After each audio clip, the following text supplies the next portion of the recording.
We got the top 10 must-adds for this week in fantasy basketball coming up next on Beat the Odds. Don't go anywhere. Hello, sports fans, and welcome back to another episode of Beat the Odds. We are going to count down the top 10 must-add players for this week in fantasy basketball. If you like this type of content, please hit that like button here. Subscribe to the channel if you haven't yet done so, and of course ring that notification bell so that way you'll be notified whenever we drop an episode. If you know of somebody who deserves to be on this list, feel free to leave a comment down below. Just as a reminder, we are looking at all players that are available in 40% of leagues or more. This episode is brought to you by our good friends at Thrive Fantasy Sports. Use the promo code BEATTHEODDS to double your first deposit up to $250. And every day they've got basically a free square that you can use to win a bet. So make sure to take advantage of that. Let's jump right into the list here. At number 10, we have Alex Caruso, 41% owned. Played 25 minutes over the last 2 weeks here. 10.3 points, 2.7 rebounds, 2.5 assists, 2 threes, 1.3 steals, 0.5 blocks, 1.8 turnovers on 43% shooting from the field and 75% from the line. Caruso is, of course, a pest on defense. He only has one game this season where he has not picked up either a steal or a block. Now, he's not going to help you out in most offensive categories outside of three-pointers made, but his value certainly lies in his ability to rack up defensive stats while playing guard. The Bulls team is going nowhere fast, which may result in some changes and some extra opportunities for Caruso down the road.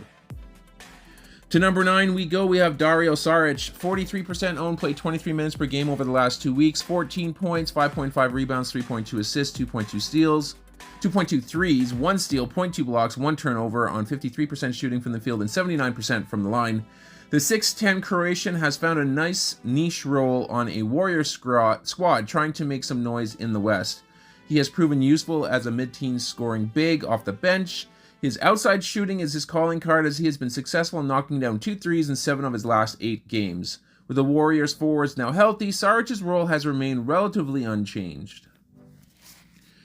To number 8 we go. We have Duncan Robinson, 47% owned, played 30 minutes per game over the last 2 weeks with averages of 15 points, 2.2 rebounds, 3.4 assists, 3.6 threes, 0.2 steals, 0.2 blocks, 0.8 turnovers on 53% shooting from the field and 70% from the line.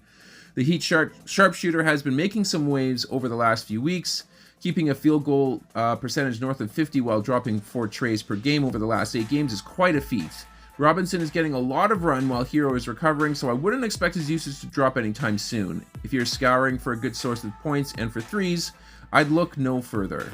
Alright, let's move to number 7. We have Santi Alama, 53% owned, played 31 minutes per game over the last 2 weeks with averages of 16.6 points, 7.4 rebounds, 2.1 assists, 2 threes, 0.7 steals, 0.6 blocks, 1 turnover per game on 46% shooting from the field and 71% from the line. Now, Aldama may not be starting most games here, but he's certainly going to play major minutes on a Grizzlies squad that's missing a lot of their front court. Aldama is an effective outside shooter and has been adept at pulling in rebounds as well. This may be our last call on Aldama, as I fully expect his ownership to climb steadily as long as he's posting 30 minutes per night. To number 6 we go. We have Jeremy Sochan, 50% owned, played 30 minutes per game over the last 2 weeks here, averages of 14.3 points, 5.3 rebounds, 4 assists, 1.3 threes, 0.4 steals, no blocks, 2.4 turnovers per game on 47% shooting from the field and 88% from the line. Now, Sochan is an interesting case for being rostered as he can chip in on most offensive categories and he has been efficient from the floor over the last couple of weeks. He can also be used as both a point guard and a power forward, which adds some intriguing positional flexibility for your squad. Now, Wemby is questionable with a hip injury, so he may miss some time here or there, and if he does, that might give Sochan more short-term value here. Let's go to number 5. We have Al Horford, 60% owned, played 30 minutes per game over the last 2 weeks, averages of 10.2 points, 7.7 rebounds, 3.8 assists, 1.7 threes, 0.7 steals, 1.3 blocks, 0.8 turnovers per game on 55% shooting from the field and 100% from the line. We all like to welcome back to fantasy relevance, Mr. Horford. Now, Kristaps Porzingis is still sidelined, which gives Horford the runway to produce. He's going to pop a 3 and collect a block on almost any given night, and when you combine that with his serviceable numbers across the board, it makes him a nice target to acquire until at least Porzingis returns. Let's go to number 4. We have Kyle Lowry, 51% owned, played 30 minutes per game over the last 2 weeks with averages of 14.1 points, 3.9 rebounds, 4.1 assists, 3 3-pointers, 1.1 steals, 0.3 blocks, 1 turnover per game on 50% shooting from the field and 80% from the line. Like Horford, Lowry is seeing a small career resurgence in Miami. He's been knocking down threes at an impressive rate and has been holding a solid 4.1 assist-to-turnover ratio. Lowry has been a major beneficiary of Tyler Herro's injury as more of the team's offense is flowing through him. I do believe these numbers are somewhat sustainable even when Tyler Herro happens to return. To number 3 we go. We have Jaime Jaquez Jr., 56% owned, played in 31 minutes per game over the last 2 weeks with averages of 16.9 points, 4.7 rebounds, 2.9 assists, 1.7 threes, 1 steal, 0.1 blocks, 2.1 turnovers per game on 57% shooting from the field and 88% from the line. Jaquez Jr. has been highlighted on our weekly pickup list for a few weeks in a row.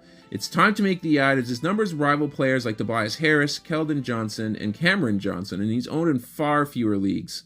Once Miami is fully healthy, it's hard to see the team moving away from such a productive player that's off the bench. Let's go to number 2. We have Eric Gordon, 54% owned, played in 34 minutes per game over the last 2 weeks.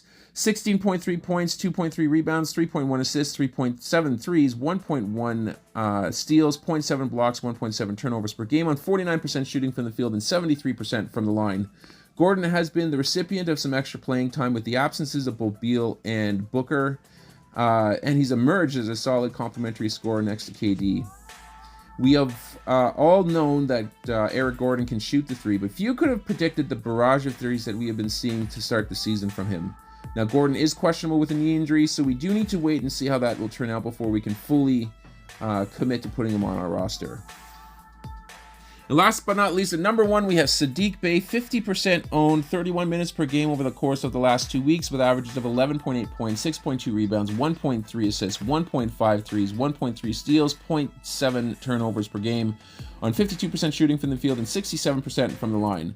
I'm officially convinced Bay is a responsible shooter. DeAndre Hunter still stands to be affected more by Jalen Johnson's absence, but we are seeing Bay play an equally important role for the Hawks. Bay has put in the work on the glass as well, logging 7 or more rebounds 8 times already this season.